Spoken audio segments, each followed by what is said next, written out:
There's a Japanese proverb translated by American poet Edward Rowland Sill. It goes, "At the punch bowl's brink, let the thirsty think," what they say in Japan. First the man takes a drink, then the drink takes the drink, then the drink takes the man. You can find this at the website High Gravity, The Drink Takes the Drink. It's an astute description of how addiction develops, despite the lack of scientific understanding and explanation. It was written 200 years ago, and yet it doesn't reflect the heart's judgment and the mistreatment of alcoholics and addicts that was common during that period.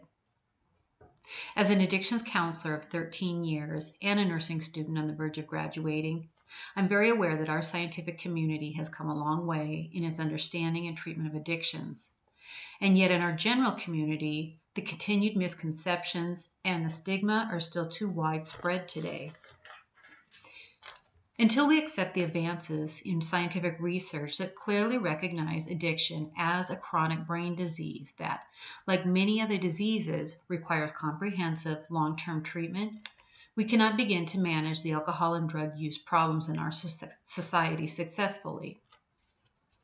Today I'll discuss addiction as a chronic brain disease, how it's comparable to other chronic diseases, and how our letting go of the stigma of addiction will greatly help those afflicted with this disorder. The National Institute on Drug Abuse defines addiction as a chronic relapsing brain disease that is characterized by compulsive drug seeking and use despite harmful consequences. You can find this on the National Institute of Drug Abuse website in Drugs, Brains, and Behavior. Common misconceptions are that it's a lifestyle choice. But a logical, rational mind does not choose repeated negative consequences. People lose their families, their health, their dignity, their very sense of self. No one chooses that. Another criticism is that addiction reflects a lack of willpower, or worse, a moral or spiritual weakness. But not only does criminalizing or demonizing addiction exacerbate the problem, it doesn't even come close to explaining its nature. Addiction is referred to as a brain disease because it changes the brain structurally. Advanced imaging studies, such as a functional MRI or the PET scan, clearly demonstrate biological and neurological alterations. And the disease is considered chronic because, unlike an acute disease such as a respiratory infection, one cannot receive a prescribed limited treatment and be cured. Chronic diseases must be managed with long-term treatment, most often for a lifetime.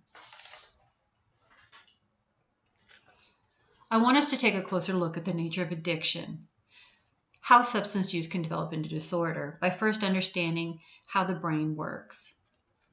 Our brains naturally release feel-good chemicals, neurotransmitters such as dopamine, which cause us to feel pleasure. The release of these neurotransmitters are part of what we refer to as the reward system, essential to learning and repeating necessary behaviors.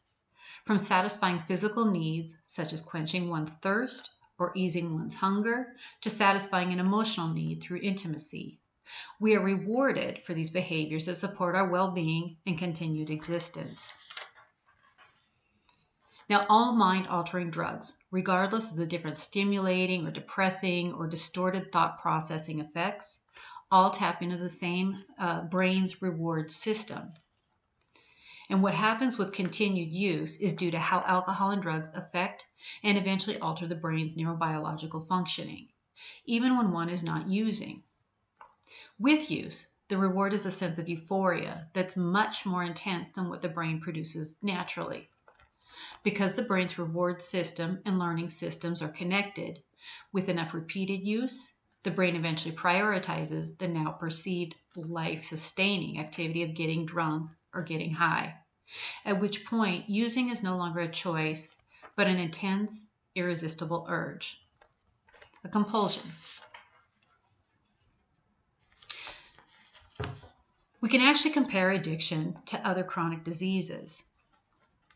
Addiction, medically referred to as a substance use disorder, is diagnosable using the clinical guidelines found in the Diagnostic and Statistical Manual of Mental Disorders. The most current is the DSM-5. This diagnostic manual, published by the American Psychiatric Association, is also used to define schizophrenia, autism, and neurocognitive disorders related to Parkinson's or traumatic brain injury or even a stroke. They're all diagnosed as brain disorders, but none carry the same stigma as addiction. And even recognizing mental illness does carry a certain stigma, none is as bad as a substance use disorder. How physiology is altered as a result of the disease can be seen in imaging studies. In the first one, from the website Incognitive, cocaine addiction, alcoholism, obesity, and normal brain scans can be seen. There's decreased brain activity in addiction with withdrawal. And this is seen not only with drug abuse, but with other behaviors that become compulsions, such as eating. In the second comparison of images from the website Shatterproof, Science of Addiction, there's a comparison of organs, decreased brain activity in brain disease, and decreased cardiac activity in heart disease.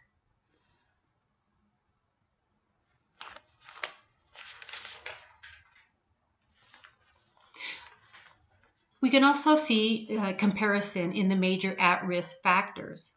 They're the same for acquiring addiction as they are for many other chronic diseases. That's genetics and lifestyle. According to the National Institute of Drug Abuse, quoting, scientists estimate that genetic factors account for between 40 to 60% of the person's vulnerability to addiction. A genetic predisposition doesn't mean one's destined to develop a disease, but that one's more likely to do so. And it's in combination with other risk factors that the disease manifests itself. Lifestyle is the other major risk factor, including what and how much one consumes and whether there are other activities. So if we're looking at drug and alcohol abuse, just alcohol consumption, for example, the greater quantity and frequency, the greater the risk for addiction. Equally important is whether the person is involved in other non-related activities. For a person whose only emotional, social, recreational outlet is drinking is, of course, at a much higher risk. Now, comparably, in the case of other chronic diseases such as heart disease or diabetes type 2, again, the predominant risk factors are what and how much one consumes. In this case, food, carbohydrates, or saturated fats, or too many calories, and whether or not there are other activities. A sedentary lifestyle puts one at a much, much higher risk.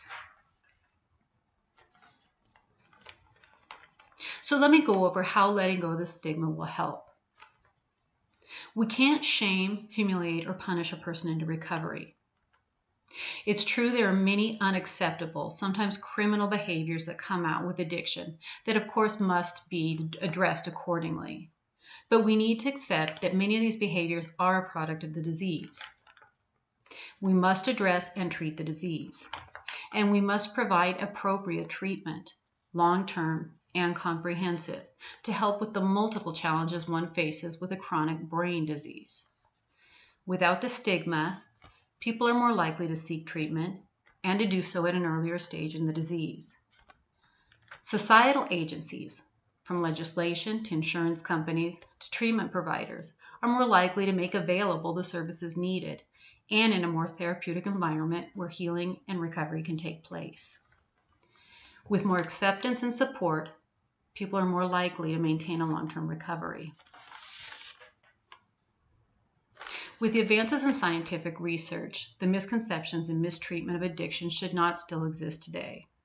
It's imperative that we as a society let go of our fears and superstitions and uninformed beliefs, and that we support the medical community's recommendations in treating this disease.